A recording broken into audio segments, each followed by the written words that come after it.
name is Esme Arias-Kim. I'm a violinist born and raised in Chicago and currently studying in Los Angeles. And I'm very excited to be participating in City's Emerging Artist Competition. I started playing the violin just before I turned 3. Music is a huge part of how I grew up. Both my parents are professional violinists and my older sister also plays the violin. It was in the cards for me that music would play an important role in my life. When I listen to a recording that a musician has put out, to me it's kind of like you're getting a snapshot into their point of view and their experiences. I like to compare it to an author who's just published like a memoir.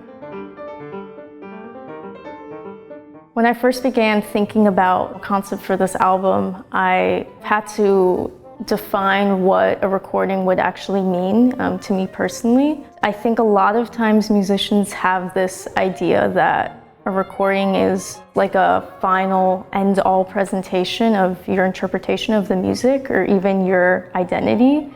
And to me, this feels a little rigid because so much about life is constantly changing. So with this album, I really wanted to challenge this idea. And so when I was thinking about what repertoire to include on this album, I thought, what better way to think about this idea of self-identity and how it's constantly evolving than to take works like Bach's Chaconne, Faust's Fantasy, Chansons Poème. These are some of my favorite kind of timeless masterworks for the violin, and it's been internalized by generations of musicians and people who have listened to it, and just really defining what these pieces mean to me and how they fit in the context of the world that I exist in today.